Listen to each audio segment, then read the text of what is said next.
Kasayan, magpapalit tayo ng ng fuel hose. Ito siya.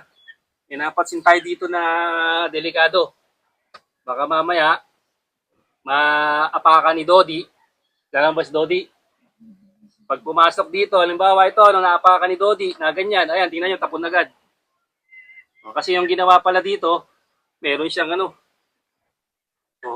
meron siyang maliit na hose. Pag ginapakan niya ni Dodi, pumasok si Dodi. Hindi ba kilala si Dodi? Tama ka. Ginapakan ni Dodi, ganyan, pumapon na siya. Si Dodi yung Dagayon. Pumasok sa loob, naapakan niya, tumapon yung gasolina. May naninigarilyo ngayon. Pag naitsa ng sigarilyo yan, masusunog ngayon yan. Ngayon, lalabas yung pagiging Euro Rapido niya. Kasi makakarinig ka rito ng Rapido na sunod-sunod na.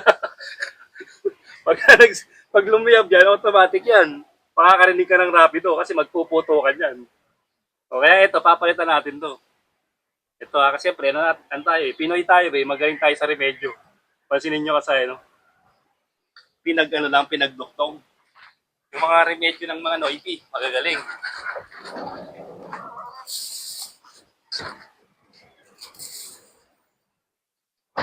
Ito na. Ganito dapat, diretso lang siya. Yan. Ito siya ba? Alagay tayo dito ng hose.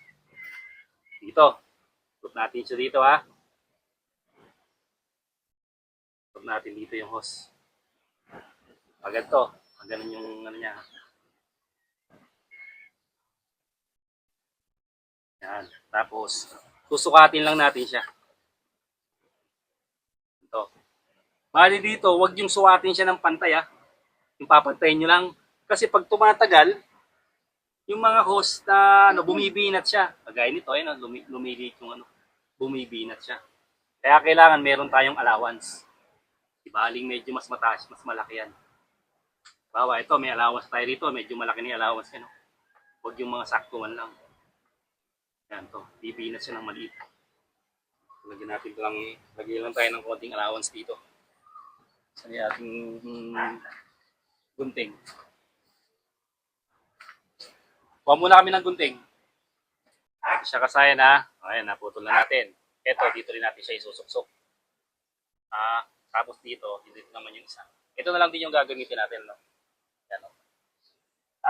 Yung mga lock niya. Yan. Dito.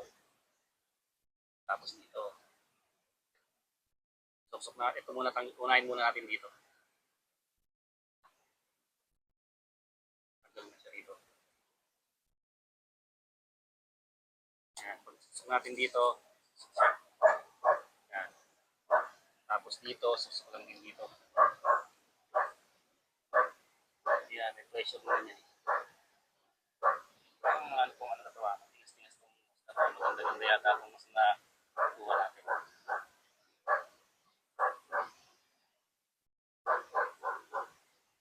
Kasi yan.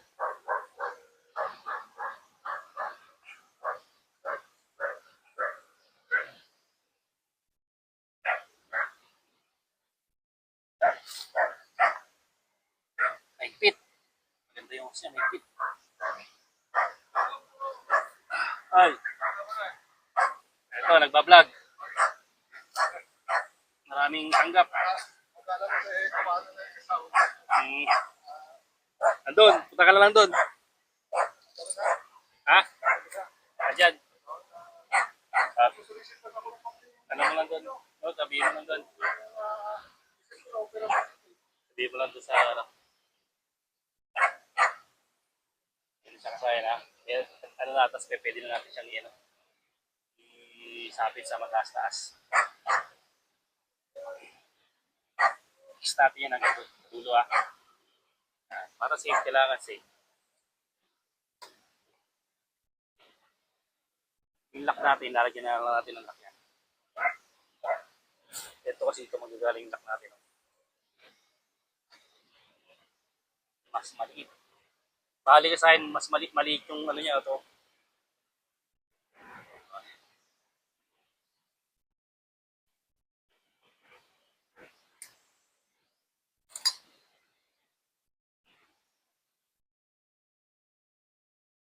ganyan. So, tumitigas siya.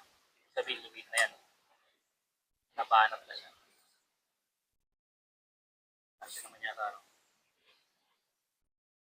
Siya. Ganyan lang gagawin natin kasi na, okay, pasok muna namin to. Tapos babalikan namin kayo. Kaya kasi na, ilagay natin yung mga lock. Tapos naisagad na rin natin siya. Siyempre, kailangan natin yung safety first. Para hindi matapon yung gas natin. Hindi rin tayo malagay sa alanganin. Para safe na yung ating fuel filter. Hanggang dito lang mga kasayan. Salamat sa panonood.